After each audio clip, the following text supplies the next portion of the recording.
All right, here we go. 7.4, choosing the best display. So this is all about, there's lots and lots of graphs that we can use. Most of these I'm guessing you have heard of. Um, Maybe a couple of them will be new to you, but we're just picking what display would help us with the data the best, and then we're going to look at some misleading data. This is in your book, so you can get it out. I've divided it into different chunks because there's certain ones that go together and there's certain notes, that extra notes we want to make. So put these in your notes, add all the little extra things that we tell you, and we'll try to bust through this as quick as we can. All right, these first three that go together, put a chunk around them. These are for categorical data. What does that mean? That means that this is for like red, yellow, blue. This is, do you play basketball? Do you play football? This is things like that. So you're not going to have any numbers when you do one of these graphs. It's just going to be, do you shop at whatever, American Eagle, Aeropostale, wherever. Okay, that's going to be those kind of things. So pictograph, we can use pictures. It's pretty much exactly what it sounds like it is, what you think it would be. And then we can so this one is birds. So if this would be maybe the difference between cardinals, blue jays, robins, whatever. Big thing here, so this is an extra note you need to make here. All pictures must be the same size.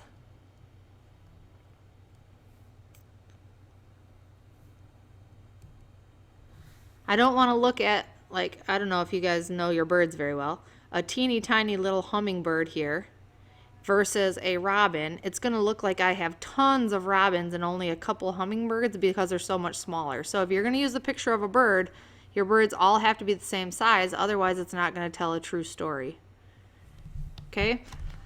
Bar graph, you guys know bar graphs. This is nothing fancy. I don't think we need to write any extra notes here. This is very good for categories as well. And again, this is going to be anything, you know, if I said, what sports do you play? I could have a bar for basketball, a bar for football, a bar for whatever. Okay? These bar graphs, I guess we will say something. They do not have to add up to 100%. Okay? Circle graphs. They're really, really good for showing a part to a whole or for showing percents. And here's what you have to write for this. This is a must. Must be 100%. So here's the difference. If I said pick your favorite sport, so not what sport do you play, pick your favorite sport, and I had this chunk liked basketball, this chunk liked football, baseball, track, and then we had other. That would add up to 100%. For a bar graph, if I said, what sport do you play? There's some of you that might play football, basketball, and track. So if that's the case, this is going to be more than 100%. So bar graph does not have to be 100%. Circle graph absolutely must be. Okay. Line graph is kind of a thing all of its own. You can put a little deal off to the side here. This is always, always, always time. So if you're going to do time, it is going to be a line graph.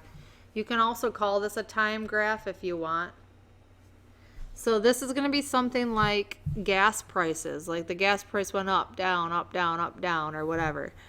This is going to be something like sales. So if I had, how much did I sell in January, February, March, April, May, or the stock prices, but anything having to do with time, you're going to pick a line graph. And again, pause when you flip the page and write all of these down. This chunk here, the reason this all goes together is because this is all numerical data. And again, you should have already paused and wrote this stuff down. Now, histogram, it looks like a bar graph, but it's not. So a histogram is always going to have numbers. But here's the deal. So it says it shows the frequency of data. It's going to be intervals that are the same size. And there will be no gaps, no spaces between the intervals. So what do I mean by that? So this would be something like, so if we were at a basketball game and we said, how many people are between 0 to 10 years old? How many people are from 11 to 20 years old? How many people are from 21 to 30 years old? Every single, actually, let's make that a 1 to 10, 11 to 20. Every single one of these is plus 9 in between, and there's no gaps. If I'm not in the 10-year-old division, I go straight to the 11 and then to the 21-year-old. So histogram is always going to have numbers. Histograms and bar graphs look the same, but remember, bar graph is red, yellow, green, blue. Histogram is going to be numbers, and it's going to be intervals. Okay? Stem and leaf plot, you saw these when you did mean, median, and mode. They are good because you can see the exact numbers. So they're really nice. So if I want to know how many times was 21 in there, I can see 21 was there twice. I can see exact numbers. Box and whisker plots are going to show numerical data, but once I draw the picture, I have no numbers. I can't see no exact numbers, I guess I should say. I can't see exact numbers in here. I can see where the mean is at. I can see where like the Q1 is at, but I don't know what's happening in between here. And I guess we should say that for histograms as well. Histograms, I cannot see exact numbers. So what I know, like I might know that there were 10 people at the game between 1 year old and 10 years old. There were 5 people between 11 and 20.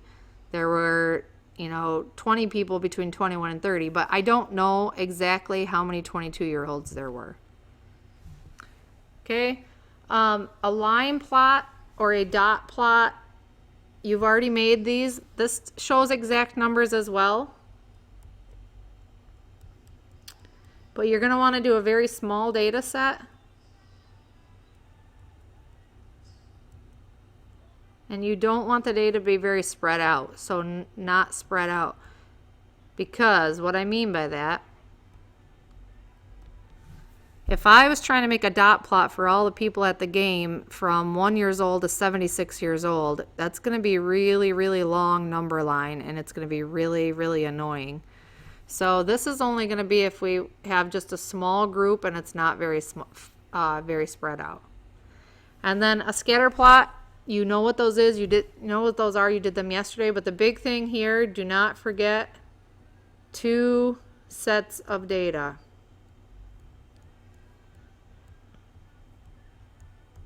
Okay, so next screen, pause it, tell me what the very best data display is for all of these and why. You are going to have to explain it on your test. You're actually going to have to write a paragraph about it. So make sure you can explain it, and then I will give you my best picks. Okay. Letter number 1, number of people in marching band each year. As soon as I see year, I think time, and I have this going on. Year 1, I had this many, that many, that many, that many, that many. So you're going to have a line graph or a time graph. Okay, comparison of people's shoe size versus their height. Right there, 2 sets of data. There's only one thing I know how to do with 2 sets of data. What is it? We got a scatter plot.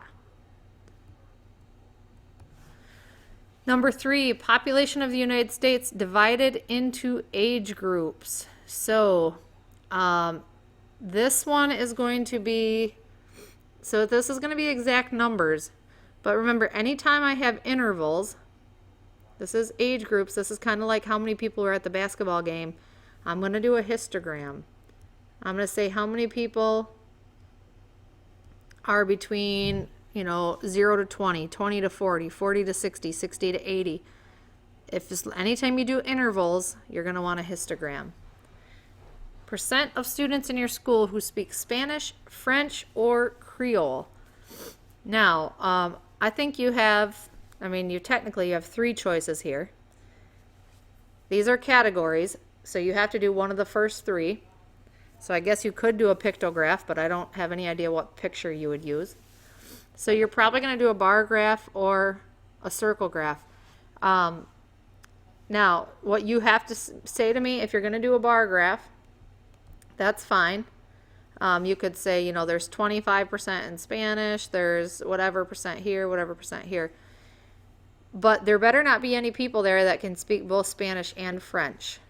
Well, in a bar graph there can be. If you want to do a circle graph, you can't have any people that do more than one. Circle graphs must be 100%, and we should probably have like an other category. So there better not be anybody that can do Spanish and French at the same time, else the circle graph's not going to work. So you just have to tell me, if it's a circle graph, I assume it adds up to 100%. Okay? I'm going to try to get through this part really, really quickly because I'm running out of time and I do not want to do 2 videos.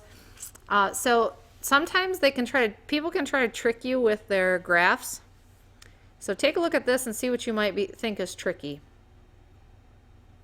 And I'll tell you the answer. The answer is because it does not start at 0. When they make the bars look like this, it looks like these are very, very spread out. So we got brands. So maybe this is Nike, maybe this is Reebok, Adidas, whatever. I don't know, whatever else. If I look at these bars, it looks like this one is the best by far. But when I look at the numbers, this is 79%, this is 86%. That's really not that different. So if they were being fair, they would have started at 0, and then my bars would have been all practically the exact same size, and it wouldn't have looked like that big of a deal. Okay? Same thing here. They didn't start at 0, so it made it look like there's a huge difference between this one and this one. But if you look, it's barely the difference. From 82 to 85 is like 3. That's not that big of a deal. This one here, look closely, pause it, see if you can figure it out. The big thing here, this is one you're going to always have to watch out for. You cannot change what you go by. This goes by 10, 20, 30, 40, 45. You cannot do that. It makes it look like there was a much bigger drop here, but it's because it's over. They spread the graph out. Okay, if we would make that chunk back down to the same size of the other ones, it wouldn't look like that big of a deal. So you have to go by the same numbers all the way up. You cannot switch. Take a look at this one, see what you think. Big thing here, this does not add up to 100%. You absolutely cannot do a circle graph that does not add up to 100%. So you've got the people in the community complaining about the roads because, you know, they're so bumpy. And you call up the road commission or the county and they say, well, look at this. We're spending the majority of our money on roads, but they're not. This is only 25%. Okay, so it must be 100% all the time. And that is the end of it. So give it a try.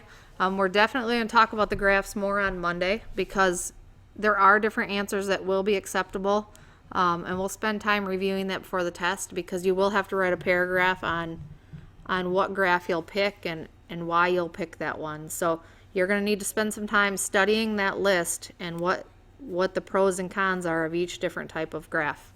Hope you are doing well, and I'll see you guys Monday.